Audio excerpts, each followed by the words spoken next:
the ill health of distractedness. Health is our capacity for wholeness, in which everything, including illness or disability, suffering and failure, can and must be integrated. Our experience of meditation from day one teaches us this meaning of health as our capacity for wholeness. You may start off as an idealistic meditator. You may have an image of yourself as a kind of athletic meditator. You're going to get a gold medal for your meditation. You're going to be on the front page of the newspapers. Your spiritual body is going to be absolutely perfect. And then very quickly, of course, that image is shattered by the discovery of what you first of all label as failure. The mantra is confronting you from the first moment with your chronic distractedness, with your unbalanced mind. You didn't even realize, perhaps, that your mind was so distracted and so unbalanced. It is a failure of the ideal. It's like that ideal image of health breaks down as soon as you begin to look at it in terms of real experience. So this ideal of meditation that you may have, it may be encouraged by the fact that the practice is very simple. That breaks down very quickly because you simply realize that you're not doing it very well. And there's no cheating with this. In sport, you can cheat a bit, or you can take drugs or steroids or whatever, but you can't really cheat with meditation, because the only person who's watching you and applauding from the stands is you. Well, it's not actually you, it's your ego. So you're really performing for your ego, which is not a very good audience. It takes a little time to realize that that drama is happening, and you have to decide if you want to play in that drama or not. Meditation, we're doing something which you can't cheat. So it's a way of complete authenticity and truthfulness. You can't cheat yourself, your true self. To begin to meditate really is to confront in a way that's both challenging but also, wonderfully refreshing. It's a great discovery that you can be, in some moment of the day and in some aspect of yourself, completely truthful, completely honest. And that must involve your recognition and acceptance of the fact that you're not a perfect meditator. So the first thing that has to be driven out of you is the virus of perfectionism. This feeling that we should be perfect, we should all look like these gold medal athletes, or we should all be Mother Teresa's. This virus of perfectionism has to be eradicated, really. The daily meditation is like your antibiotic. It just gets rid of it. We've all been infected by it. Perfectionism, or the obsession with success, is the first thing that has to be confronted, because it's the most primitive enemy, really, of the journey to wholeness. So we have to confront this one right at the beginning. What we discover, of course, very quickly is distraction.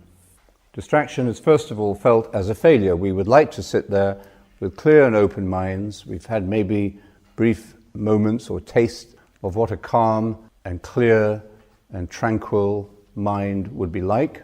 And then we sit to meditate and we're thinking about dinner, or our diet, or our bank balance, or TV programs we're missing this week, or an argument that's running in our life, or a bad relationship, or a sadness, or a grief, or a anger, or bitterness, or an addiction, some craving we find in ourselves.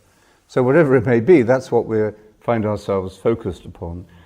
And we might then conclude, this is really a bit uncomfortable, it's a bit too real, I can't do it. We may well give up many times, but each time that we come back, each time we start again, we come back a little stronger. The exercise of returning is what strengthens us. It's like the resistance in any physical exercise. It's that giving and returning that strengthens the muscle. Distraction, we could almost say, is a form of mental illness. Doesn't mean we're mad, or that we are chronically, neurotic. But you could say if health is this ability to pay attention and to enter into the prayer of the Spirit, if that's health, you could say then that distraction itself is a kind of ill health. The desert teachers, as they considered the state of distraction in which the human mind finds itself at the beginning of this journey, virtually came to the conclusion that this is the same as original sin. Growing up or being conditioned by this culture that we've created, which is a hyper-distracted culture, is one extreme. But in any culture, even out in the deserts of Egypt where they found themselves, they discovered that this is the reality that the mind, the person finds themselves in. And it's, in a sense, no fault of your own. I mean, certainly for us, because everything for us is about 100 times or 1,000 times greater than it was in the past. The scale has increased so immensely. But even for us, in our hyper-distracted state, we can recognize the state of distraction. Perhaps the first thing we have to do, the very first thing we have to do, before we start thinking too much about the goal, the ultimate wholeness or the ultimate health of the state of prayer, the first thing we have to do is to begin to break some of our addictions to distraction.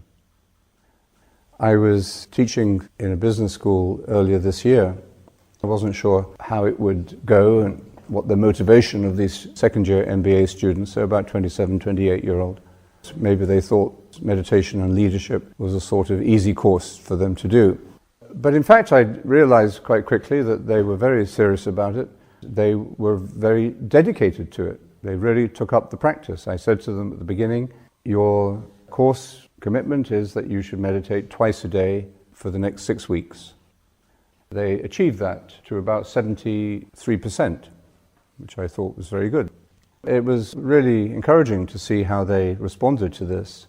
By the end of the course, how much they felt that it had touched them deeply, and I met them a few months after the course finished, and the ones I met said, this is part of my life now. Maybe not meditating twice a day as often as I was during the course, but I am doing it. Anyway, the lowest scoring student in the course, papers were not very enthusiastic.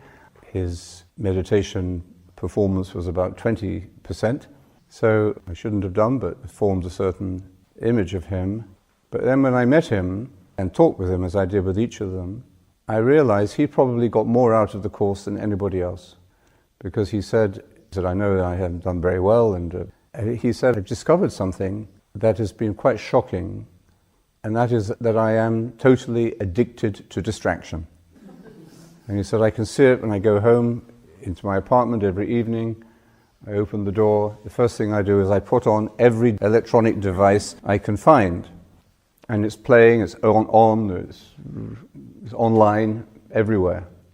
And he said, when I go to bed at night, the last thing I do is holding my phone, I check my messages, and then I fall asleep holding the phone. And when I wake up in the morning, the first thing I do is check my messages. So he said, I think that's addiction, don't you? That's the first step. If you can't see that, recognize it, accept it, acknowledge it, and share it, you're not going to get out of it. It's not going to go away by itself. So distraction is the first thing we discover. And then, in that sense, as Freud says, we are all sick. We're all distracted. It's another way of understanding sin, rather than our legalistic view of sin, that sin is doing what we want to do but we're not allowed to do. A rather childish view of sin, like not eating sweets when we want to eat them.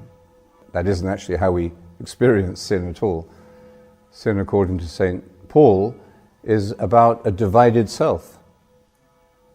It's the addict who understands sin better than anybody. What I want to do is what I do not do, St. Paul says. What I don't want to do, that is what I find myself doing. Division within oneself is the original sin, and it's the sickness of soul that we all have to deal with.